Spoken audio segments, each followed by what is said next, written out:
નમસ્કાર ખેડૂત મિત્રો, શક્તિ ફાર્મિંગ એન્ડ એગ્રીકલ્ચર ચેનલમાં આપનું સ્વાગત છે અને હું છું રાજેશભાઈ. તો ખેડૂત મિત્રો, આજે હું ફોન પોતે ચાલી અને વિડીયો ઉતારી રહ્યો છું અને જીરું કાઢી રહ્યા છે સંધુભાઈનું, જે આની પહેલાં વિડીયો આવ્યો હતો, જે શિવરતપુર ગામના સંધુભાઈ એનું જીરું કાઢ્યું હતું અને આજે એનો બીજા ખેતરમાં બીજા ઘેરામાં જીરું કાઢી રહ્યા છે અને આ ખેતરમાં જીરુંનો છોડનો ઢગલો પણ ખૂબ મોટો જબર થયો છે આવી રીતનો. તો મિત્રો, આપણે પહેલાં જીરુંના છોડ અને છોડના દાણા જોઈ લઈ અને ત્યાર પછી ઠેસર જોઈ. તો ઠેસર છે અમારા કાકાના દીકરા ભાઈનું. તો ઠેસરની તો કોઈ વાત જ ન થાય, એટલું ચોખ્ખું અને સારું. તો મિત્રો, આમાં આવી રીતના દાણા છે. હજી આપણે બીજી સાઈડ જઈને જોઈ લઈ, ત્યાં તડકો નહોતો આવતો એટલે દાણાનું શાઇનિંગ થોડુંક ઓછું બતાણું. આવી રીતના દાણા છે અને ખૂબ જ મોટો ઢગલો છે. તો મિત્રો, આપણે જીરું વાવનાર ખેડૂતની પણ મુલાકાત કરીશું, કેટલો ઉતારો આવે એ પણ આપણે પૂછીશું અને થ્રેસરમાં જોઈ લઈ કેવું જીરું આવે છે, કેવું નીકળે છે. આવી રીતનો ઓટોમેટિક ઓવર થ્રેસર લઈ લેશે, પાથરા આવી રીતના જીરુંના નાખતા જાય અને ઓવર પણ સહેલાઈથી હાલી રહ્યો છે. સમય છે સવારનો 9 વાગ્યા આજુબાજુનો અને ઘાર પણ છે, આજે ઝાકળ પણ આવ્યો હતો.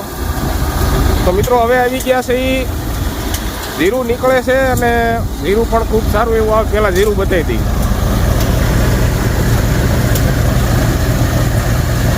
તો મિત્રો, તમે જોઈ શકો આ ઠેસર ન્યૂ લક્ષ્મી ઠેસર, આની અંદર એટલું બધું ખૂબ સારું એવું સેટિંગ થયું છે કે જીરું એકદમ ગમે એ ઢગલે જીરું કાઢવા જાય ઠેસર ચોખ્ખું જ આવે, એમાં કાંઈ ઘટે જ નહીં. આવી રીતનું જીરું આવે છે કમ્પ્લીટ. અને મેસી ટ્રેક્ટર 241 જૂનવાણી 99નું મોડલ, તેમ છતાંય ટ્રેક્ટર જૂનું છે છતાંય સહેલાઈથી હાલી રહ્યું છે અને ઠેસર પણ નોર્મલ હાલી રહ્યું છે. ખોટો કોઈ જાતનો કાંઈ દાબ નહીં. આવી રીતનો ઓર હાલે છે. સવારનો સમય છે, ઘાર છે, છતાંય કમ્પ્લીટ હાલે. તો મિત્રો, હવે આપણે પૂછી લઈ, આ ખેડૂત અહીંયા ઊભા છે, ઠેસરવાળા અમારા ભાઈ પણ ઊભા છે. તો બંનેની આપણે મુલાકાત કરી. તો આ ખેડૂત છે સંધુભાઈના, જે પાર્ટનરમાં વાવે છે, દર વર્ષે જીરું વાવે છે, ખૂબ સારું એવું જીરું પકવે છે. તો સામતભાઈ, જીરુંનો ઉતારો કેવો આવશે? તો મિત્રો, સામતભાઈ કહી રહ્યા છે 10 મણ જેવું જીરુંનો ઉતારો આવશે. તો સારું કહેવાય ઓણની સાલમાં, કે ઓણ આપણે જીરામાં ઘણા બધા રોગ આવ્યા, શરમી આવી, હુકારા આવ્યા, છતાંય આટલો બધો સારો એવો ઉતારો 10 મણનો, એટલે કે સારું કહેવાય. એટલે દર વર્ષે જીરું આવે એટલે ઘણો બધો ઉતારો કહેવાય 10 મણનો. દર વર્ષે જીરું આવતા હોય એટલે નબળું જ રહેતું હોય, પણ છતાંય સારું એવું જીરું તમે જોઈ શકો જે સામતભાઈ બતાવી રહ્યા છે. ખૂબ સારો એવો દાણો. તો સામતભાઈ, આ જીરું અંદાજિત આ ઘેરો કેટલાક વીઘાનો હોય છે? 8 વીઘા. તો મિત્રો, આ 8 વીઘાનું આ બ્લોક છે જીરાનો અને છોડ પણ ખૂબ સારા એવા ભેગા થયા છે. જીરું અડધું નીકળી ગયું છે અને હજી કાઢવાનું ચાલુ છે. આ ટ્રોલી ભરાઈ ગઈ છે. તો મિત્રો, આપણે જોઈ લીધું જીરું અને દાણા જોઈ લીધા. સામતભાઈની મુલાકાત કરી. 10 મણ આજુબાજુનો ઉતારો આવશે. તો સામતભાઈ, તમારે આમાં કોઈ શરમીના કેવા કાંઈ રોગ આવ્યા હતા? હા, શરમીના રોગ નહોતા આવ્યા. અને પાણી કેટલા પાયા હતા? 7 પાણી પાયા હતા, કોરવાડ સહિત. તો મિત્રો, પાણીનું પણ મહત્વ હોય છે. પાણીમાં કંટ્રોલ રાખવી તો જીરુંમાં રોગ ઓછા આવે. પછી તમે શરમીમાં દવાના છંટકાવ કેટલા લીધા? 9. તો મિત્રો, સામતભાઈ જણાવી રહ્યા છે શરમી માટે 9 છંટકાવ લીધા છે. એનો આ ફાયદો છે. શરમી નથી આવી એટલે કોઈ રોગ નથી આવ્યો એટલે જીરું સારું એવું થયું છે. તો મિત્રો, હું જેમ વિડીયામાં બતાવતો હોય કે આ દવા છાંટો, ઓલી દવા છાંટો, પણ ક્યાંક ને ક્યાંક જો આપણે સમય ચૂકી જાય જીરામાં દવા છાંટવાનો સમયગાળો, તો રોગ આવી જાય ને ઘણી બધી નુકસાની થાય. જેમ કે સામતભાઈને એ નુકસાની નથી આવી છંટકાવ માવજત લીધી એટલે. તો મિત્રો, હવે મુલાકાત લઈ ઠેસરના માલિક, એટલે કે અમારા ભાઈ, કાકાના દીકરા. અને ઘણા મિત્રોનું કહેવું એવું હતું કે કયા ગામ રહે છે, હું એનું આખું નામ, કારણ કે કોઈ પણ મિત્રને જીરું કઢાવવું હોય એટલા માટે પૂછતા હોય. તો આ છે અમારા જયસુખભાઈ સાકરિયા. મારું ગામ લાલકા, જયસુખભાઈ નામ છે.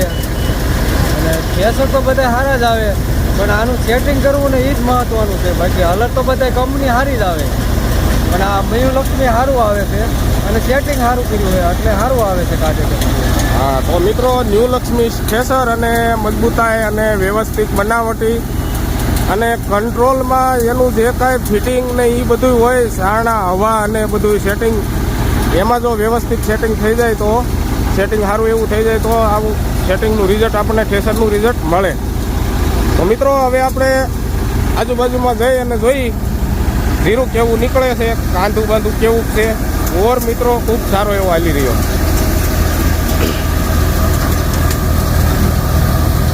આવી રીતનો ઓર હાલે છે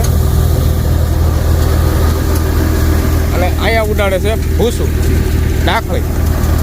તો મિત્રો આ નોર્મલ ડાખળી છે, નાની ડાખળી, એમાં ક્યાંય દાણો જતો નથી. મેં પહેલાં 2-3 વિડીયોમાં બતાવ્યું છે. અને ઝાટી ડાખળી છે, એ સાણામાં સળાઈને અલગ આવી જાય છે. એનાથી હું તમને બતાવું, આ ડાખળી આ કાંધું કહેવાય, આમાં કોક અમુક દાણો જાતો હોય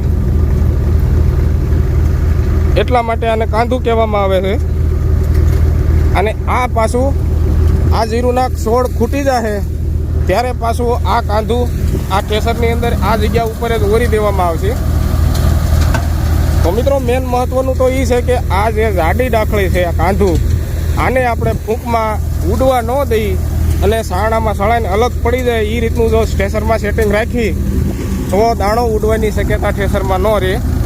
અને આમાં જે અમુક કોક દાણો છે એ એકવાર ઓરસ્યું એટલે કમ્પ્લીટ ઓલું સારું જીરું લારીમાં જે આવે છે એના જ જેવું આમાંથી ચોખ્ખું જીરું આવી જાય છે. કોઈ પણ થોડો દાણો હોય એ આ જગ્યાએ ઓરાઈ જાય છે, સલાખાની ફાટું ભરીને સીધું. તો મિત્રો આ જે મોટી ડાખળી છે આને થ્રેસરમાં ફૂંકમાં ન ઉડવા દઈ એટલે દાણો પણ ઉડતો નથી.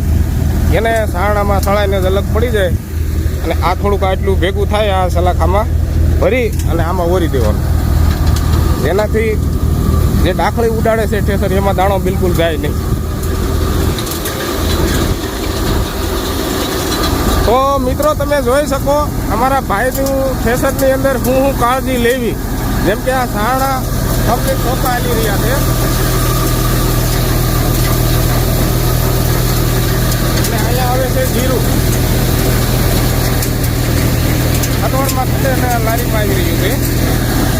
તો મિત્રો આ પણ થ્રેસર આખતા આ કાળજી રાખવી જરૂરી છે. સારણાની અંદર જ્યાં તાવીથો છે આ તાવીથો ફેરવી અને સારણા પણ ચોખ્ખા રાખવા જોઈએ. જેમ કે આની અંદર ડાખળી ભરાઈ જાય તો ક્યારેક તાવીથો મારી અને સારણાને ચોખ્ખા રાખવા, જેનાથી જીરું સારું એવું ચોખ્ખું આવે. તો અમારા ભાઈ પણ આ ખૂબ સારી એવી મહેનત કરી રહ્યા.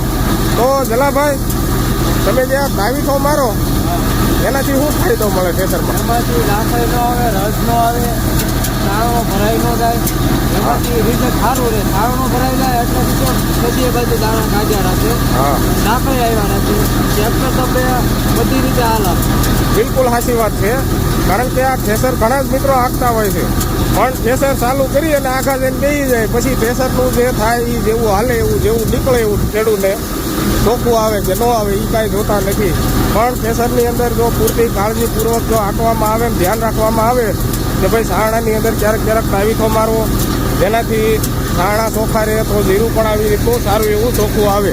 તો મિત્રો આ પણ ક્યારેક અડધી કલાક આજુબાજુ તાવીથો મારે છે થ્રેસરમાં સારણાની અંદર, જેથી સારણા ચોખ્ખા રહે. તો મિત્રો તમને જીરું બતાવી પણ જીરુંમાં કાંઈ ઘટે નહીં, ચોખ્ખું એટલે એની ન પૂછો વાત. કોઈ રસ કાંઈ નહીં, ડાખળીનો કટકો નહીં એની અંદર, આખી ટ્રોલીની અંદર. તો મિત્રો હવે જોઈ લઈ ટ્રેક્ટર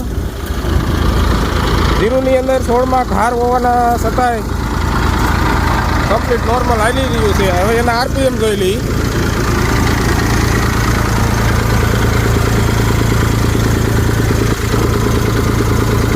તો મિત્રો 11 આજુબાજુ આરપીએમ છે અને ગરમી છે 50 આજુબાજુ.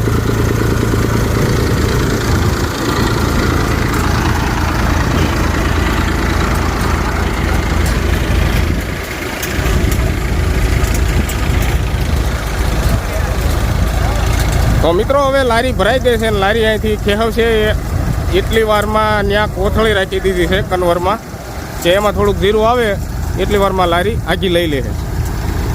તો મિત્રો, આવા જ વિડીયા અમારા માહિતી સાથેના વિડીયા જોવા માટે અમારી ચેનલ સબસ્ક્રાઈબ કરી લેજો અને વિડીયોને લાઈક કરજો, હાઈપ કરજો. અને બધા જ મિત્રોને જય શ્રી રામ, જય જવાન, જય કિસાન.